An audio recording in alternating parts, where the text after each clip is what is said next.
Hi guys, welcome to TTA Info.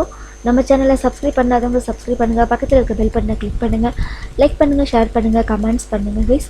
So இன்றைக்கி நம்ம சேனலில் ஒரு இம்பார்ட்டண்ட்டான வீடியோ தான் பார்க்க போகிறோம். என்ன வீடியோ அப்படின்னா, நம்மளோட அதானி என்டர்பிரைசஸ் இருக்காங்க இல்லைங்களா, கௌதம் அதானி குரூப் அவங்களுக்கும் ஹிண்டன்பர்க் இருக்காங்க இல்லைங்களா. ஸோ இவங்க ரெண்டுக்குமான தீர்ப்பு வந்து ஜட்ஜ்மெண்ட் டே இன்றைக்கி சொல்லியிருந்தாங்க. ஸோ அதானியோட ஷேர்ஸ் எல்லாமே வந்து பார்த்திங்கன்னா அப் அண்ட் டவுன் ரொம்ப வாலட்டிலிட்டியாகவே நம்மளுக்கு இன்றைக்கி ட்ரேட் ஆகிட்டே தான் இருக்குதுன்னு நம்ம சொல்லலாம். ஸோ அதை பற்றின ஒரு முழு விவரம், என்ன ஜட்ஜ்மெண்ட், என்ன மாதிரிலாம் இன்றைக்கி நடந்திருக்கு எல்லாத்தையுமே நம்ம இந்த வீடியோவில் ஃபுல்லாகவே நம்ம பார்க்க போகிறோம். வீடியோவை ஸ்கிப் பண்ணாமல் பாருங்கள். வீடியோ வந்து கொஞ்சம் லென்த்தாக தான் இருக்கும் கைஸ். ஸோ ஸ்கிப் பண்ணாமல் பாருங்கள், ஓகேங்களா? வாங்க வீடியோக்குள்ளே போகலாம். ஸோ கௌதம் அதானி ஹிண்டன்பர்க் இவங்க விவகாரத்தில் வந்து பார்த்திங்கன்னா நம்மளோட உச்சநீதிமன்றம் வந்து இன்றைக்கி வந்து என்னெல்லாம் சொல்லியிருக்காங்க.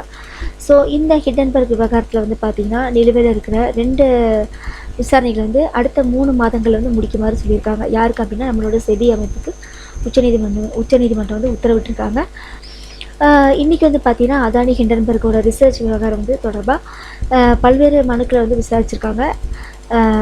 ஸோ இந்த உச்சநீதிமன்ற தலைமை நீதிபதி யாருன்னு பார்த்தீங்கன்னா டிஒய் சந்திரசூட், அதுக்கப்புறம் நீதிபதி வந்து ஜேபி பார்திவாலா, மனோஜ் மிஸ்ரா, இந்த மாதிரி 3 நீதிபதிகள் வந்து இந்த தீர்ப்பை வந்து வழங்கியிருக்காங்க.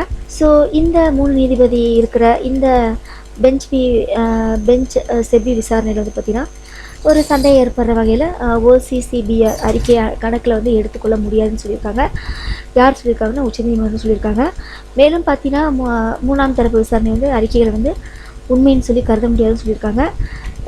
அதுக்கப்புறம் வந்து பார்த்திங்கன்னா இந்த ஹிண்டன்பர்க் ரிசர்ச் அறிவிக்கைக்கு பின்னாடி வந்து பார்த்திங்கன்னா இந்த ஓசிசிபிஆர் அறிக்கையோட நம்பிக்கை வந்து நிராகரிக்கப்பட்டிருக்கு. அது மட்டும் இல்லாமல் எந்த ஒரு சரிபார்ப்புமே இல்லாமல் 3ஆம் தரப்பு அமைப்பு வந்து அறிக்கையை வந்து ஆதாரமாக நம்ப முடியாதுன்னு சொல்லியிருக்காங்க.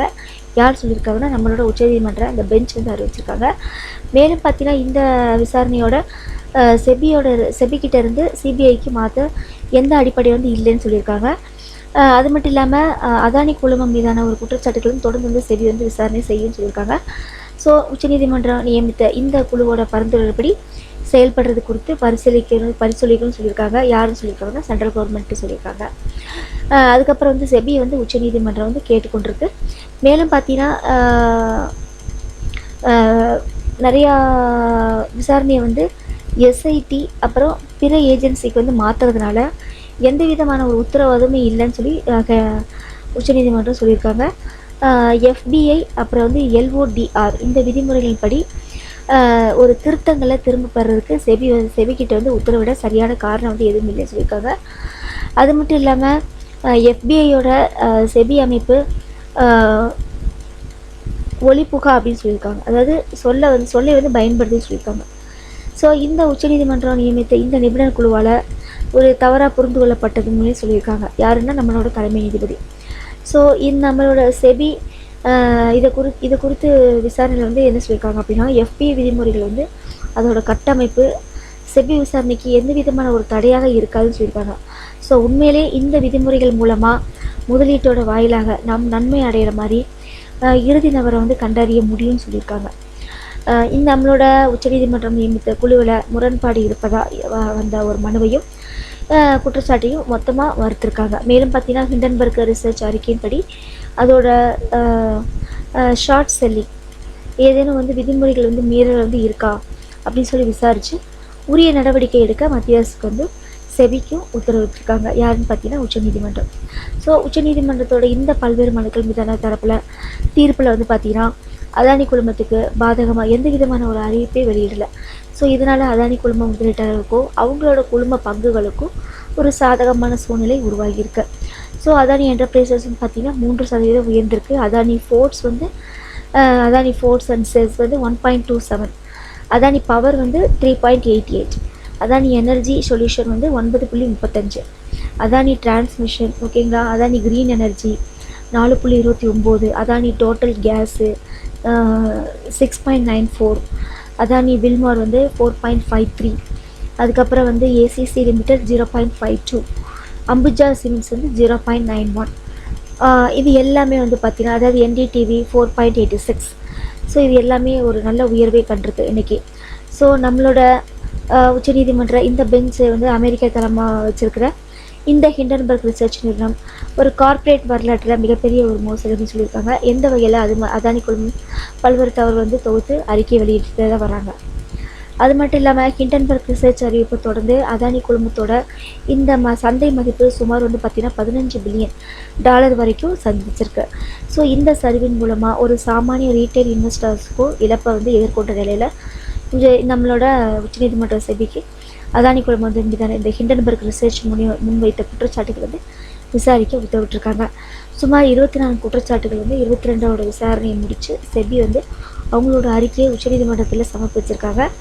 ஸோ கடந்த மாதம் வந்து பார்த்திங்கன்னா உச்சநீதிமன்றம் ஹிண்டன்பர்க் ரிசர்ச் முன்வைத்த இந்த குற்றச்சாட்டுகள் உண்மை அப்படின்னு சொல்லி கருதுவதை விட செபி அமைப்போட விசாரணையின் முடிவுகள் வந்து தான் இறுதி செய்யப்படும் முக்கியம்னு சொல்லியிருக்காங்க. ஓகேங்களா. அது மட்டும் இல்லாமல் இந்த சரிவோட மூலதனம் சாமானிய ரீட்டைல் இன்வெஸ்டர்ஸ்க்கும் ஒரு இழப்பை வந்து ஏற்படுத்தியிருக்கு. ஸோ அதுக்கப்புறம் வந்து பார்த்திங்கன்னா 15% உயர்ந்திருக்குன்னு நம்ம சொன்னோம்னா கைஸ். ஸோ அதானி என்டர்பிரைசஸ் வந்து பார்த்திங்கன்னா 6.68, அதானி போர்ட்ஸ் வந்து பார்த்திங்கன்னா 3.56, Adani power 4.87, Adani total gas வந்து 10, ஓகேங்களா, 10%. அதுக்கப்புறம் அதானி க்ரீன் எனர்ஜி வந்து 7.26, அப்புறம் ஏசிசி லிமிடெட் வந்து 2.8%, அதானி வில்மார் வந்து 6.82, என்டிடிவி 9.88% வந்து இன்றைக்கி உயர்ந்திருக்குது. ஸோ என்ன மாதிரி தீர்ப்பு வழங்கியிருக்காங்க ஃபைனலாக நம்ம முடிக்க போகிறோம். அதானியோட இந்த ஜட்ஜ்மெண்ட் டே அப்படின்னு சொல்கிறதுனால செபிக்கிட்ட வந்து முழு பொறுப்பையுமே ஒப்படைச்சிட்டாங்க கைஸ். ஓகேங்களா. செபி வந்து தீர்ப்பு விசாரணை செஞ்சு அவங்க அறிக்கை என்ன தாக்கல் செய்கிறாங்களோ அதுதான் வந்து ஃபைனல் டெசிஷன் சொல்லியிருக்காங்க. ஸோ இதனால் அதானிக்கு வந்து பார்த்திங்கன்னா எந்த விதமான ஒரு பாதிப்பு அப்படிங்கிறதுமே இல்லை. ஸோ யாருக்குமே சாதகமான தீர்ப்பும் வழங்கப்படலை. எல்லாத்தையுமே செபிக்கிட்ட வந்து ஒப்படைச்சிட்டாங்க ஹைகோர்ட்டு. ஓகேங்களா.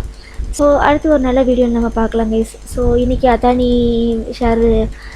ஷேர்ஸில் வந்து யாரெல்லாம் ட்ரேடு பண்ணிங்கன்னு தெரியல. ரொம்பவே ஒரு பயத்தை தான் உங்களுக்கு ஏற்படுத்தியிருக்கு. ஸோ இந்த மாதிரி அறிவிப்புகள், ஆர்பிஐயோட மீட்டிங்கு, அப்புறம் வந்து